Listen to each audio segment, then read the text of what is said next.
ओम श्री सतगुरुदेवाय नमः। ओम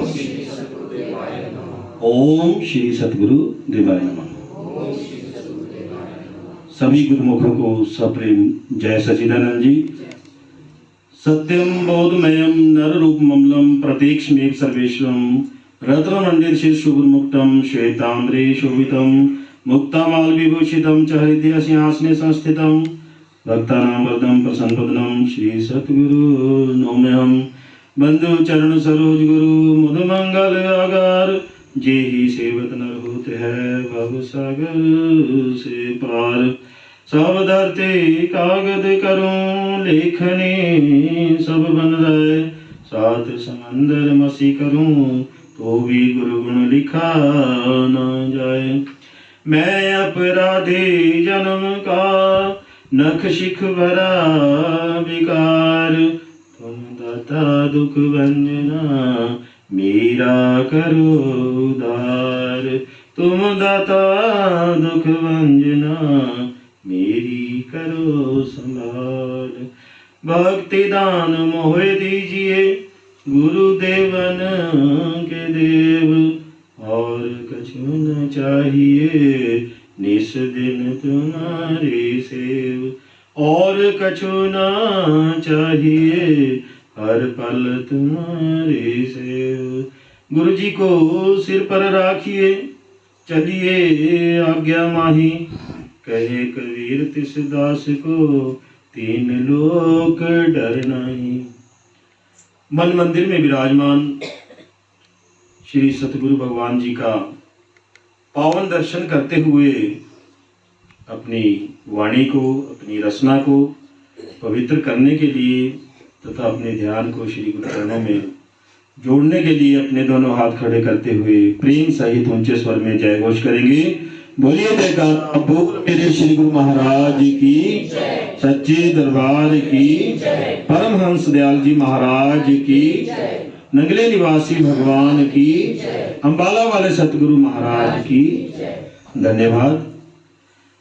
परम आदरणीय परम पूजनीय प्रातः स्मरणीय हृदय सम्राट रूहानियत के शहंशाह दया के सागर श्री सतगुरु भगवान स्वरूपानंद जी महाराज नंगले निवासी भगवान जी के पावन श्री चरण कमलों में विराजमान भक्ति में गुरुमुख भाई बहनों बुजुर्गों व प्यारे बच्चों, सत्संग में जरूर आना चाहिए। संत महापुरुषों के वचन है साध संगत मिलिया सो तरया मेरे माधो गुरु प्रसादी परम पद पाया सुखी काष्ठ हरया। गुरु प्यारी साध संगत जी, सत्संग में आने से जीव का उद्धार हो जाता है, कल्याण हो जाता है। सत्संग में आने का अवसर सबको नहीं मिलता। कृपा होए जिस पार ब्रह्म होए साधु संग ज्यों ज्यों बढ़ाइए त्यों त्यों हर्षाए रंग। कि जिन पर सतगुरु की कृपा हो, परमात्मा की दया मेहर हो, उन्हीं किस्मत वालों को सत्संग नसीब होता है। सत्संग में आने से हमारा परमात्मा में प्रेम बढ़ता जाता है और भक्ति का रंग चढ़ता जाता है। साधु जी, सत्संग ऐसी नाव है, ऐसी किश्ती है जिसमें बैठकर जीवात्मा भवसागर से पार हो सकती है, मगर नाव में किश्ती में बैठना तो पड़ेगा। गुरु तो आवाज लगाते हैं, होका देते हैं कि आओ जिन्हें पार लगना। सतगुरु नाम जहाज है, चढ़े सो उतरे पार, जो श्रद्धा कर सेम दे गुरु पार उतारन हाल। जो पूर्ण गुरु से नाम की युक्ति हासिल कर लेते हैं और श्रद्धा विश्वास से जो सिमरन करते हैं, अमृत वेला में 3 बजे उठकर अपनी दोनों आंखों के बीच थोड़ा ऊपर जहां हमारी माताएं बहनें बिंदी लगाती हैं, उस तीसरे तिल पर आज्ञा चक्र पर जो ध्यान लगाते हैं, भजन बंदगी का बिना नागा किए अभ्यास करते हैं, उनके अंदर ही शब्द गुरु असली शब्द सच्चा नाम प्रकट होता है। इसे ही अनहद नाद कहते हैं। ये 24 घंटे चलने वाला मधुर संगीत है। ये बिना साज की आवाज है। बस इसी आवाज के साथ अपनी सुरती को जोड़ना है। ये आवाज ही, ये ध्वनि ही हमारी आत्मा को दूर धाम लेकर जाएगी, क्योंकि ये ध्वनि परमात्मा के घर से आती है, सत देश से आती है, सचखंड से आती है। यदि इसके साथ अभी परिचय ना किया, इसको प्रकट ना किया, तो फिर अंत समय पछताना पड़ेगा। हमारा अंतमता बिगड़ जाएगा। अंतमति सोगति। इस संसार से विदा होते समय, हमारे मुकलावे के समय, जहां हमारा ध्यान होगा वैसी ही गति होगी। अगला जन्म भी उसी हिसाब से मिलेगा। गुरु ग्रंथ साहिब में बेड़ी साहब की वाणी है, जहां आशा वहां वासा, कि अंत समय जो धन सिमरे और इस चिंता में मरे, सर्प योनि बन बन जाए। सारी उम्र कहते धन कमाया, पैसे पर ही ध्यान रह गया, तो फिर उसी घर में उसी धन पर सांप बनकर कुंडल मारकर बैठेंगे। अंत समय जो पुरुष सिमरे और इस चिंता में मरे, वैश्य योनि बल बल जाए। और अंत समय जो स्त्री सिमरे, वह भी और इस चिंता में मरे, तो वह भी वैश्य योनि को प्राप्त होता है। किसी स्त्री का ध्यान पुरुष पर रह गया और पुरुष का ध्यान स्त्री पर रह गया, तो दोनों ही वैश्य जीवन को प्राप्त होते हैं। अंत समय जो पुत्र सिमरे और इस चिंता में मरे, सूर्य योनि बल बल जाए। बच्चों पर ध्यान रह गया, अंत समय में प्राण निकलते हुए यदि बच्चों पर ध्यान रह गया, तो सूर्य की जून प्राप्त होगी। जिसके 12-12 बच्चे पैदा होते हैं, अंत समय जो मंदिर सिमरे, मकान सिमरे, मकान की याद रह गई मन में और इस चिंता में मरे, तो प्रेत योनि बल बल जाए। उसी घर में प्रेत बनकर आ जाते हैं, तंग करते हैं परिवार वालों को, और वो भूतिया हवेली जो है, भूतों की हवेली बन जाती है, प्रेत की हवेली बन जाती है। परिवार भी वहां पर उस घर को छोड़कर भाग जाता है। अंत समय जो नारायण सिमरे, परमात्मा को सिमरे, प्रभु हृदय वास करे। एक अजमल डाकू था, उसने भी अंत समय प्राण छोड़ते समय नारायण को याद किया, जोर जोर से आवाजें लगाई, नारायण नारायण। ये अगले सत्संग में मैं आपको अजमल की कहानी सुनाऊंगा। ये दरअसल उसके बेटे का नाम था, संतों ने रखा था नारायण। तो वो जैसे भयभीत हो गया, जैसे यम के दूत दिखाई दिए, बड़ी बड़ी मूंछों वाले, बड़े बड़े उनके आकार थे। तो यमदूतों से डर गया, अपने बेटे की आवाज लगा रहा था नारायण नारायण, और जो यमदूत थे वो भाग गए। और इधर विष्णु लोक में नारायण जी स्वयं उसको लेने के लिए, अजामल डाकू को लेने के लिए स्वयं उसको लेकर अपने लोक चले गए। इसलिए साध संगत जी, हमारा जो अंतमता है वो नहीं बिगड़ना चाहिए, हमारा अंतमता अच्छा बनना चाहिए। सारी उम्र जहाँ हमारा ध्यान होता है, जिस वस्तु से हमारा मोह होता है, इस संसार से मुकलावे के समय भी ध्यान वहीं चला जाता है। सतगुरु का ध्यान करते रहना चाहिए, परमात्मा का ध्यान करते रहना चाहिए। नगली वाले महाराज का हमें ध्यान दिया जाता है, उन्हीं का ध्यान करना चाहिए। पूर्ण गुरु है, अपने अपने गुरु महाराज का ध्यान करना चाहिए। संत महापुरुषों ने कहा है, ध्यान मूलम गुरुर मूर्ति, पूजा मूलम गुरुर पदम, मंत्र मूलम गुरुर वाक्यम, मोक्ष मूलम गुरुर कृपा। ध्यान मूलम गुरुर मूर्ति, सतगुरु के स्वरूप का ध्यान ही सर्वश्रेष्ठ ध्यान है। हम सभी को नामदान के समय नगली वाले महाराज का ध्यान करवाया गया है और उन्हीं का ध्यान हम रोज करते हैं। नगली निवासी भगवान श्री स्वरूपानंद जी हम ही हमारे तारणहार है। नगली वाले महाराज जी ने सभी संतों को कहा था कि नए गुरुमुख बनाओ, प्रचार प्रसार करो। सभी गुरुमुखों को तारने की जो जिम्मेवारी है वो मेरी है। आप नामदान देकर सभी रूहों को मेरे सुपुर्द कर दो। ये उनके वचन है नगली वाले महाराज के। इसलिए साध संगत जी हमें अमृत बेला में 3 बजे उठकर नंगली निवासी भगवान जी का बिना कोई नागा किए ध्यान करना है, भजन बंदगी करनी है, गुरु की आज्ञा का पालन करना है।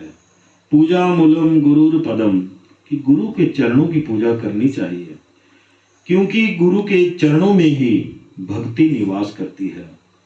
68 तीर्थ गुरु के चरणा माही पर्व होत अनंत, कि गुरु के चरणों की पूजा करने से 68 तीर्थों का फल मिलता है। इस जन्म में, एक जन्म में हम 68 तीर्थ नहीं कर सकते, कई जन्म लग जाएंगे 68 तीर्थ करने में, लेकिन गुरु के चरणों की पूजा करने से हमें 68 तीर्थों का फल उसी क्षण मिल जाता है। त्रेता युग में 14 कलाएं संपूर्ण विष्णु के अवतार प्रभु श्री रामचंद्र जी ने भी अपने गुरु वशिष्ठ जी के चरणों की पूजा की थी। राम कृष्ण से को बड़ा तीनों तो गुरु कीन, 3 लोक के वे धनी गुरु के आगे अधीन। श्री रामचंद्र जी ने वशिष्ठ जी को अपना गुरु बनाया। भगवान श्री कृष्ण जी द्वापर युग में 16 कलाएं संपन्न जो विष्णु के अवतार थे, इन्होंने भी अपना गुरु संदीपन जी को बनाया था और उनके आगे अधीन रहे, सदा नतमस्तक रहे।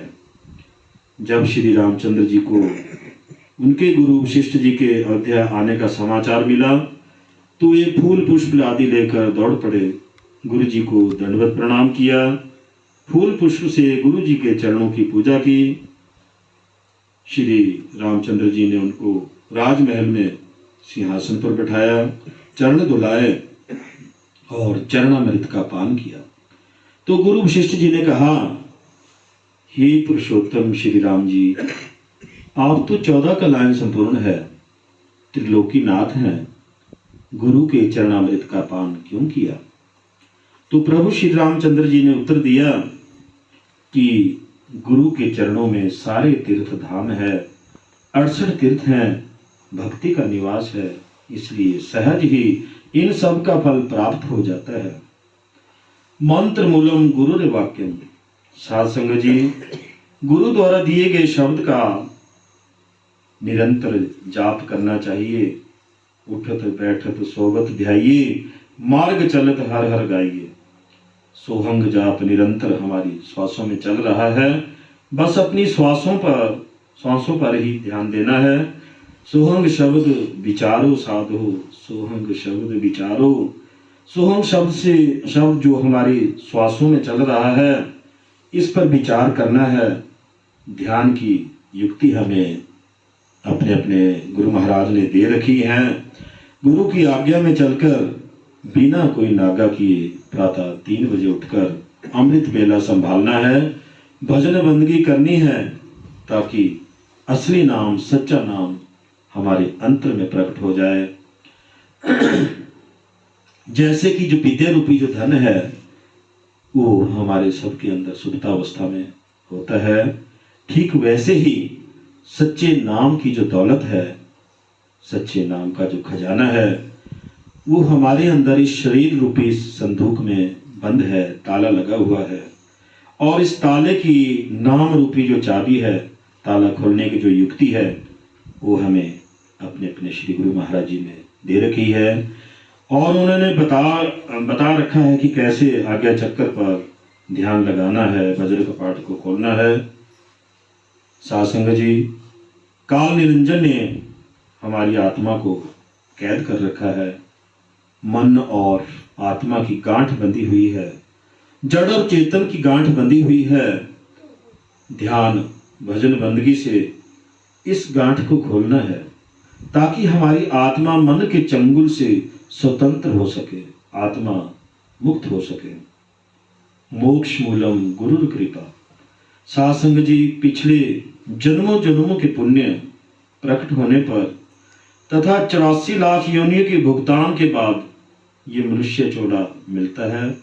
84 लाख योनियों में 30 लाख वृक्ष, 27 लाख कीड़े मकोड़े मक्खी मच्छर, 14 लाख पक्षी, 9 लाख जलचर, 4 लाख मनुष्य, देवी देवता, भूत प्रेत, जोगना, चड़ेला, गंधर्व, किन्नर, ये सब 84 लाख में आते हैं। इन 84 लाख योनियों में हमारी आत्मा भी भटकती आई है। संत महापुरुषों ने कहा है, कई जन्म भय कीट पतंगा, कि कई जन्म हमारे कीड़े मकोड़ों के हुए, कई जन्म भय गज मीन कुरंगा, और कई जन्म हमारे हाथियों के हुए, मछलियों के हुए और हिरणों के हुए, कई जन्म भय पंखी सर्प होयो, कई जन्म हमारे पक्षियों के हुए, सांपों के हुए, कई जन्म भय हैवर वृक्ष जोइयो, हैवर बोलते घोड़े को, कई जन्म हमारे घोड़े के हुए, कई जन्म वृक्षों के हुए, जोइयो बोलते पशुओं को, कई जन्म हमारे पशुओं के हुए।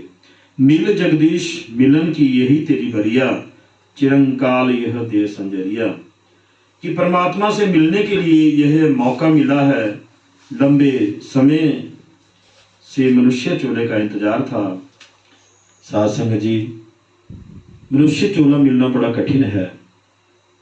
हम इस मनुष्य चोले की ज्ञान ना होने के कारण कदर नहीं कर रहे हैं।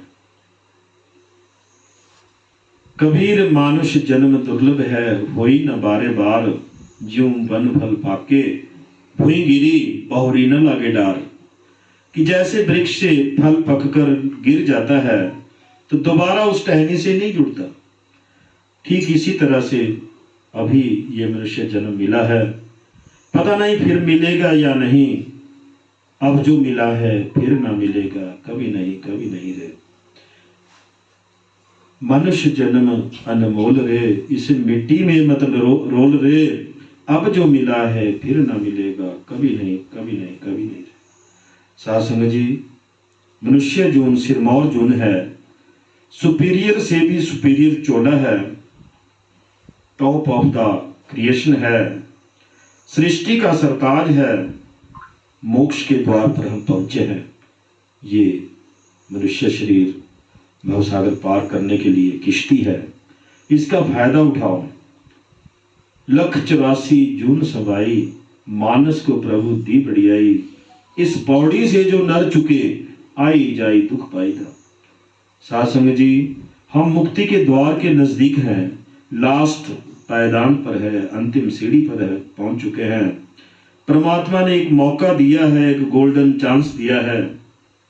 अभी यदि इस मनुष्य जन्म का हमने लाभ नहीं उठाया, कोई चूक हो गई, कोई गलती हो गई, हम यदि मोह निंद्रा में ही सोए रहे, सांसारिक पदार्थों को ही इकट्ठा करते रहे, या परिवार में कुटुंब कबीले के मोह में ही फंसे रहे, तो हमारी आत्मा गिर जाएगी।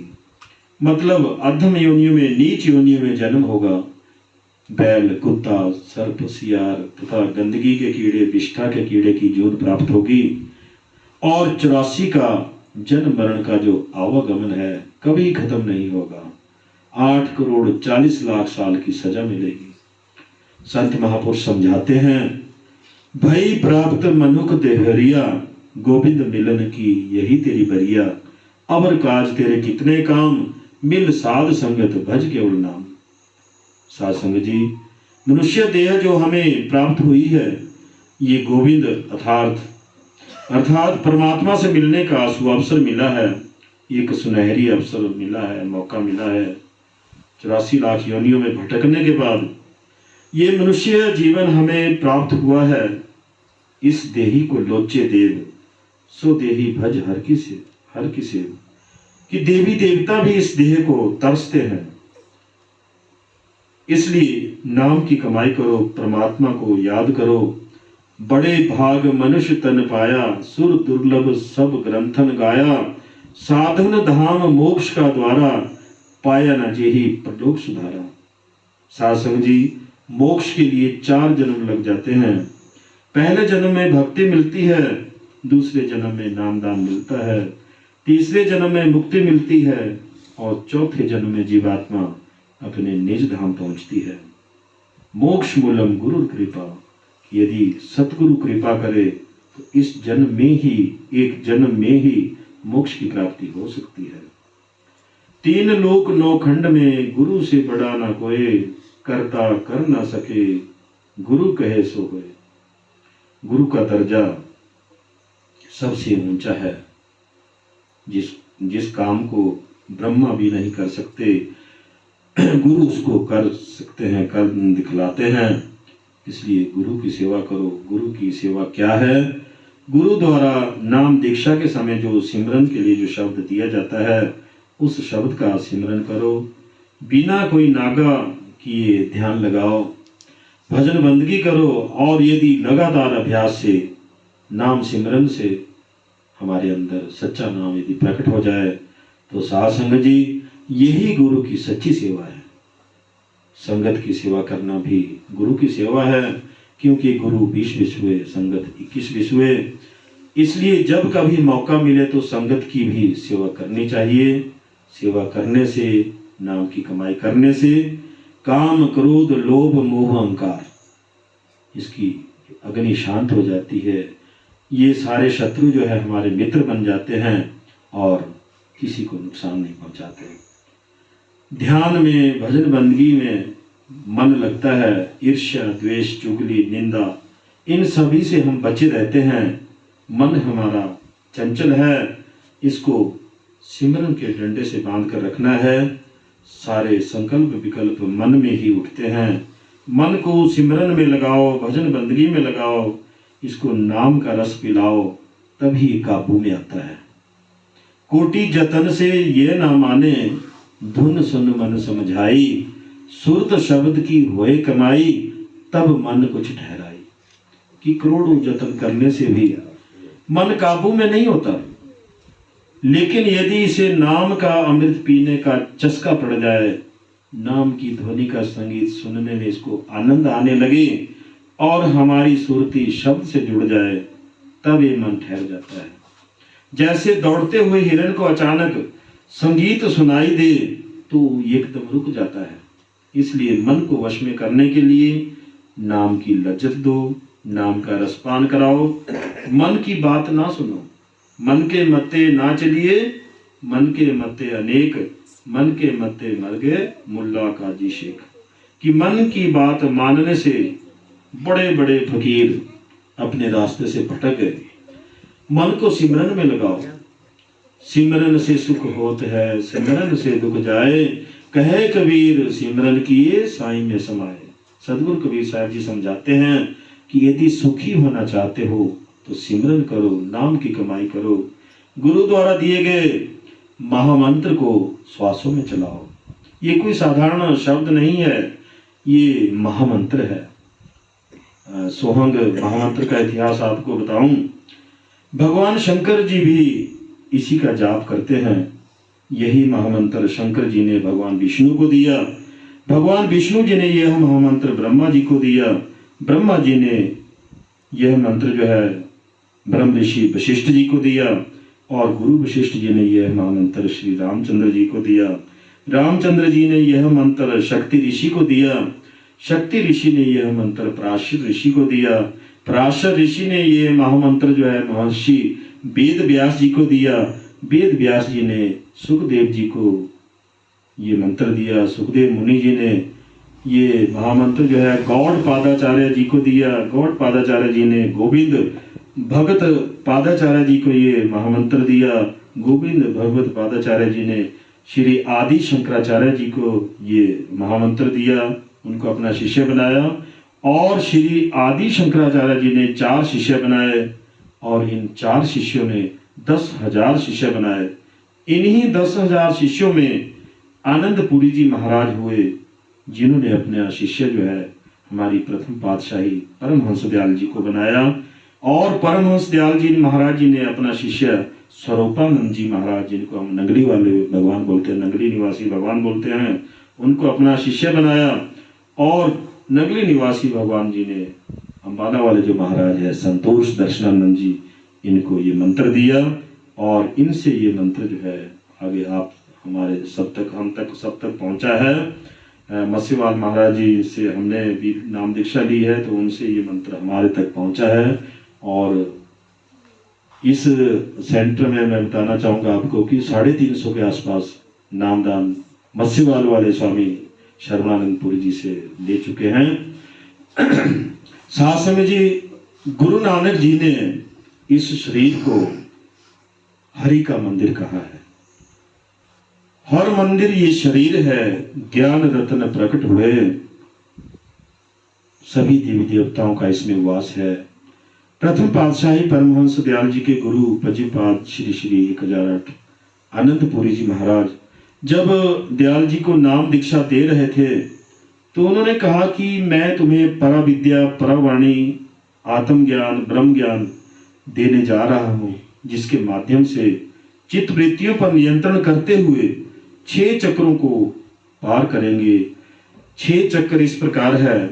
मूलाधार चक्र जिसमें गणपति जी का वास है, स्वादिष्ठान चक्र इसमें ब्रह्मा और सावित्री जी का वास है, मणिपुर चक्र इसमें विष्णु और लक्ष्मी जी का वास है, अनाहत चक्र जिसको हृदय चक्र भी कहा जाता है, भगवान शंकर और पार्वती जी का वास है, विशुद्धि चक्र जिसको कंठ चक्र भी कहते हैं, इसमें ब्रह्मा, विष्णु, महेश, इनकी माता आदि भवानी अष्टांगी माता सरस्वती माता का वास है, और आज्ञा चक्र दोनों आंखों के बीच का जो स्थान है, थोड़ा बीच से ऊपर का स्थान, जहाँ माताएं बहनें बिंदी लगाती हैं, जहाँ पर भजन बंदगी के समय ध्यान टिकाने के लिए कहा जाता है। तो परमहंस दयाल जी को इनके गुरु आनंदपुरी महाराज जी ने कहा कि इन 6 चक्रों का भेदन करके आप त्रिकुटी में पहुंचेंगे, उसके बाद पिंड देश आएगा, पिंड देश के बाद ब्रह्म देश, और फिर काल देश में से होकर दयाल देश पहुंचकर अभ्यास के माध्यम से धीरे धीरे ब्रह्म को जानकर ब्रह्म का ही रूप आप हो जाओगे। तब परमहंस दयाल जी ने सादर दंडवत प्रणाम किया और कहा कि महाराज, आप रूहानियत के शहंशाह हैं और आध्यात्मिक सम्राट हैं, दया के सागर हैं, मुझे दीक्षित कर निहाल करें। तो इसी के साथ मैं अपनी वाणी को विराम देता हूँ। बोलिए जयकारा, बोलो श्री गुरु महाराज की।